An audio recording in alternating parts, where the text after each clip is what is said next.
Everything that Thorgray has left behind comes from Sir Carmichael's collection. He most probably gave them to her, but she chose to leave them here rather than run the risk of being accused of theft. It is understandable when you know just how much Lady Clark mistrusted her. Let us now try and get our brain cells to work.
Thorgray had no reason to kill someone who only had a few months left to live.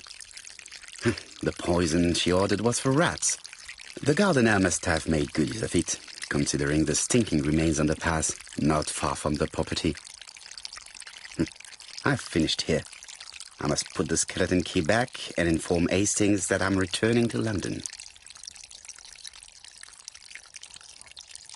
Brown pellets. Revolting. There, that's better. It is symmetrical.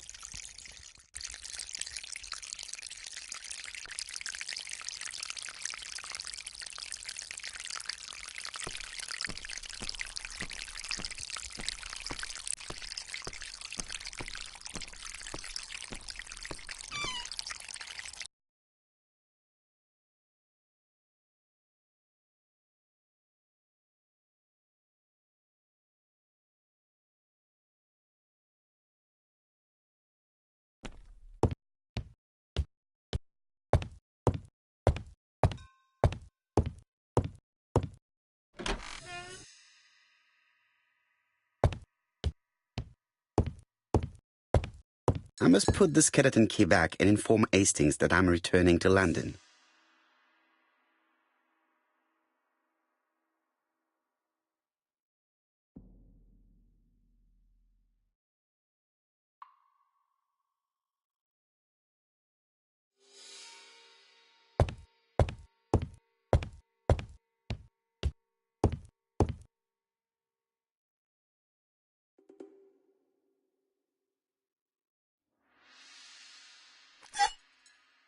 Perfect. Nothing else is keeping me here.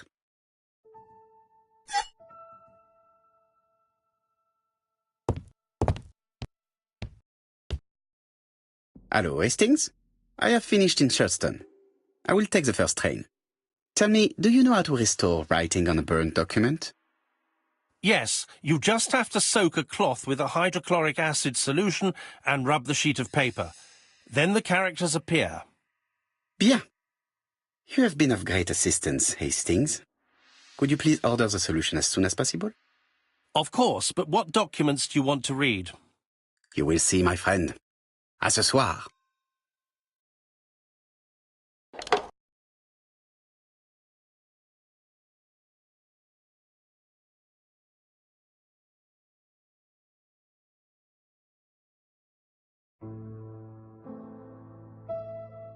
Donald Fraser is here.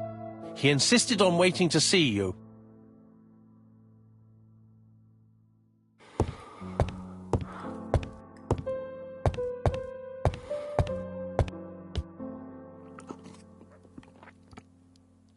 This man is tired.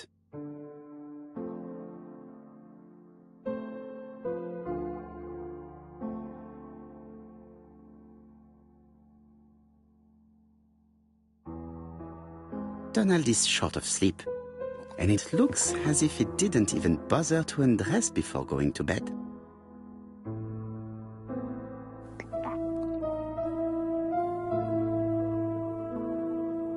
Mr. Parrow, I don't know why I'm here.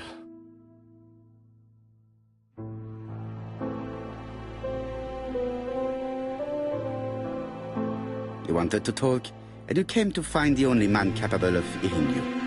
Mr. Parrow, since Betty's death, I've doubts about myself. I don't know what to do.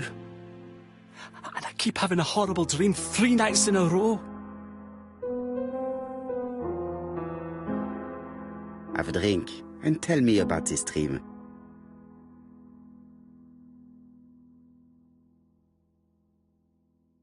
It's always the same. I'm on the beach with Betty. I grab her round the throat, and I squeeze, and squeeze until she's dead. Her head falls back, and I see that it's no longer Betty. It's Megan's face. Have you seen Megan Barnard recently? Yes, our grief has brought us together. I never really knew her before. She's really quite a remarkable girl. But I would never tell her about my dream. Why not? Is it her you are attacking in your dream? No, it's Betty. And once Betty is dead, it's Megan's face that appears in its place. Very interesting. Let us now try and get our brain cells to work.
Mr. Fraser, I think that the real meaning of this dream is that you are in love with Megan Barnard. Please go on. Do. This dream certainly betrays your guilt. Oh. But what do you feel guilty about? Having killed your fiancé? Possible. Or forgetting her very quickly for her sister? Certainly. And this forgetting is perceived as a second death. So you don't really think I was the one who killed Betty? I do not exclude this theory. I am simply saying that I do not need to know that fact to explain your dream and your guilt. Thank you for being frank, Mr. Poirot. You've helped me a great deal. I'm going back to Bexhill. I'll not take any more of your time up. It is late, Mr. Fraser, and you are tired. I'll sleep on the train. I like trains. It's easy to sleep rocked by the sound of the wheels. Poor boy, he seems completely lost. Well, women seem to like him. I think Megan will take care of him. Oh, I remember. Did you order the product I needed? Yes, we'll be receiving it tomorrow. Bien, it is late, and I asked Miss Gray to come tomorrow morning. I have a few questions I wish to ask her.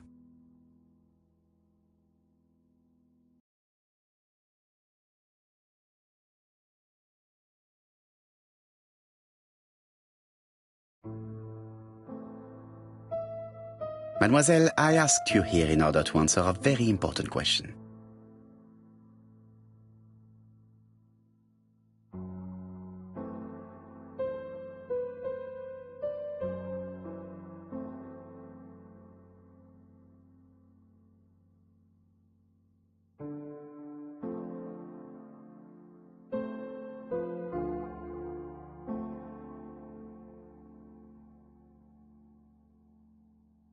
Am I right in thinking you said that you did not speak to anyone on the day Sir Carmichael was murdered? It's the absolute truth. Yet, Lady Clark maintained that she saw you talking to a stranger on the front doorstep. Really? She must have been mistaken. Oh, I remember now. I'd forgotten all about it, but it wasn't important. It was just a salesman. One of those traders who sell stockings from door to door. Can you describe him to me? Medium size, glasses, dark suit, and a felt hat. Not the sort of man you notice. Completely harmless. That's why I forgot all about him. Nothing else? He was very hesitant and shy. Usually door-to-door salesmen are very confident, but he wasn't.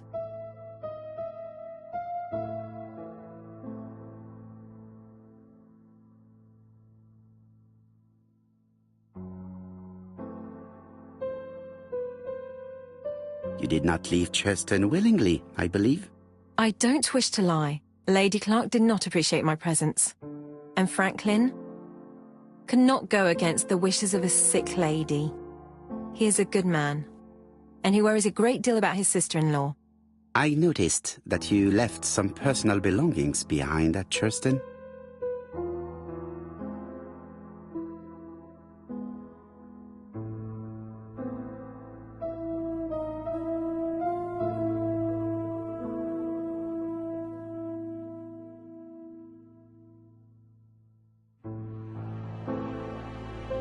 Are you planning on returning to Churston?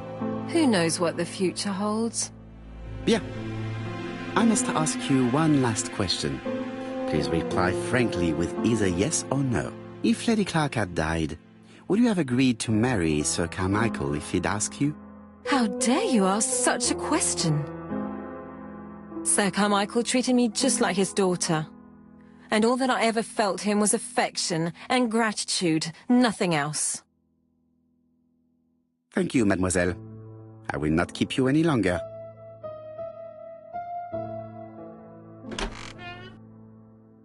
I met Thora Grey on the stairs. Her cheeks were ablaze, and she appeared to be deeply hurt. Poirot, have you offended the poor girl again? Do you have good reasons for accusing her? I accused her of nothing, Hastings. I simply asked her an important question she did not answer. Let us see if we can answer it for her. Let us now try and get our brain cells to work.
You must know how to read between the lines, Hastings. When Sir Carmichael refers to paternal affection, he is lying to himself. Read this engraving on the brooch. A dark dragon for an angel with glossy hair. These are the words of a lover, not a father. Lady Clark was not wrong. What if Sir Carmichael had fallen in love with his secretary? That doesn't mean that she forced him to do so. True, there are extenuating circumstances. She is a penniless orphan. But she is calculating. Just look how she avoided it when asked if she would have married Clark. I see. You think she seduced Sir Carmichael for her own gain, and that now she is doing the same with his brother. Poirot, your world is a very dark place. Do not get carried away, mon ami. We have another more important matter to settle. Really? Yes, would you believe that Miss Grey taught me something new? Let us now try and get our brain cells to work.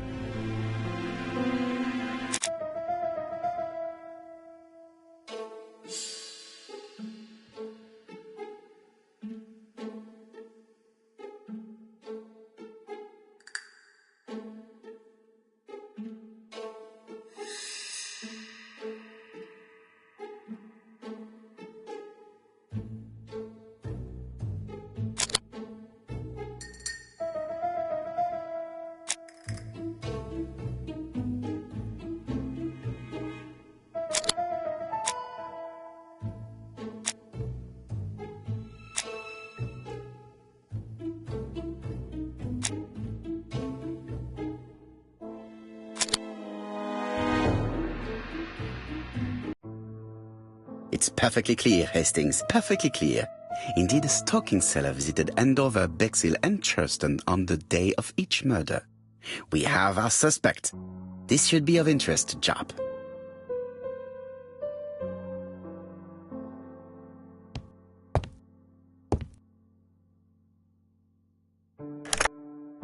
Chief Inspector, we are looking for a stocking salesman. I see you have a suspect? Yes. Contact all the stocking wholesalers who may employ him. Your suspect is a salesman? No, he does not take orders. He sells door to door. Right. The hunt is on.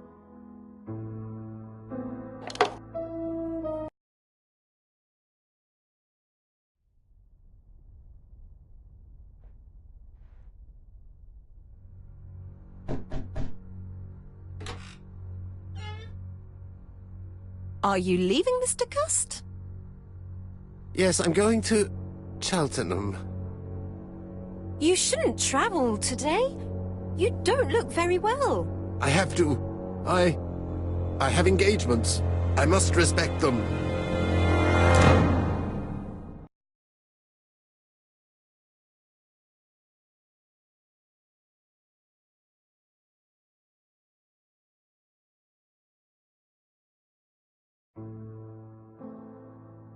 Can you get the post, Hastings? And why don't you go and get it yourself? Très bien. What's going on? I've never known Hastings to be so disagreeable.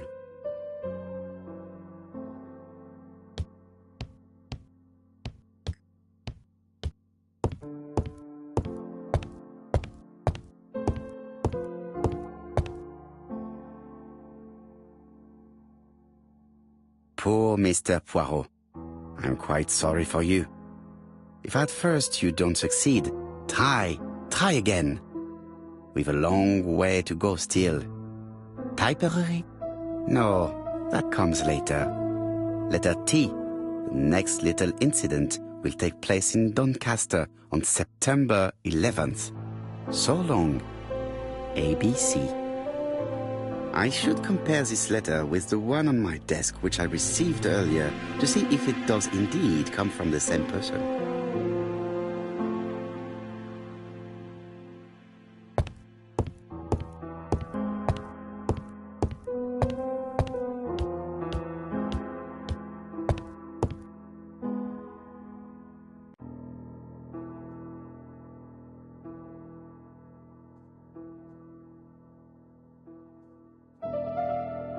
Let us examine this more closely. Certain characters in the two letters may have similar defects. Yes, this I is weird. Right, let us compare this with the other letter.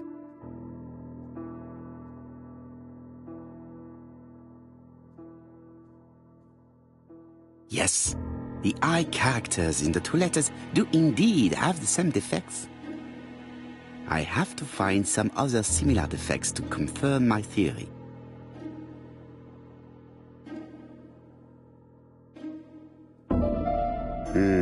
The W is not printed properly. Right, let us compare this with the other letter.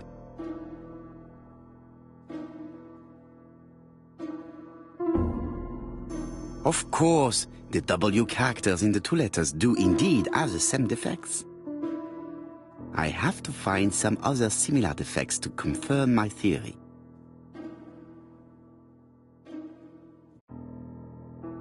Yes, the A appears to be quite unusual. Right, let us compare this with the other letter.